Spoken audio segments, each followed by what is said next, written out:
Focus on the first day of Karnataka Assembly session. Yediyurappa, meanwhile, has gone on to win his fourth trust vote in Karnataka. Let's go across to Pooja, joining us live. Pooja, ruckus, but nonetheless, he cemented his position there.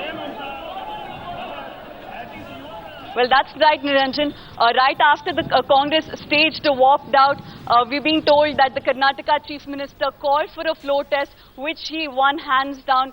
Let's remember that JDS has boycotted this session of the Assembly, and also with the Congress staging a walkout, the BJP won the floor test hands down, which does cement his position, his government, at least for the next 6 months. In the meantime, we see Congress MLAs protesting in Vidhan Sauda, and Congress leaders saying that they will take this to the streets of Karnataka. Their demand is that the Speaker should resign immediately, given the fact that the Supreme Court, in its verdict, called his decision to disqualify the 16 MLAs unconstitutional. Right. In this backdrop, they are demanding for the resignation of the Speaker immediately. Otherwise, they will not attend the rest of the days of the session.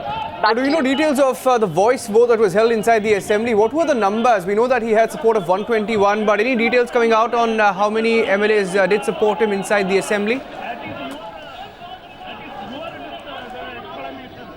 Well, given the fact that only BJP MLAs were present inside when the floor test took place, their earlier numbers were 110, and now with the 11 MLAs back, rebel MLAs back in the fray, BJP fray, we're being told that 122 MLAs voted for the BJP government, which the BJP won hands down.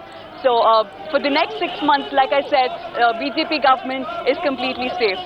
Opposition leaders, meanwhile, have staged a walkout, is what we're given to understand. Tell us what happened inside the Assembly. Some ruckus seen again today. Well, that's right. Great drama. We witnessed great drama inside the Assembly right after the obituary. Siddaramaiah, the leader of opposition, demanded for the resignation of the Speaker, saying that he has no moral right to continue in his seat as the Speaker, given the fact that the Supreme Court called his decision unconstitutional. Right after which they said that they staged a walkout, and right now they are protesting outside Vidhan Sauda, saying that they will not attend any more days until and unless the Speaker resigns, and if their demand is not met, they will take to the streets of Karnataka one more time.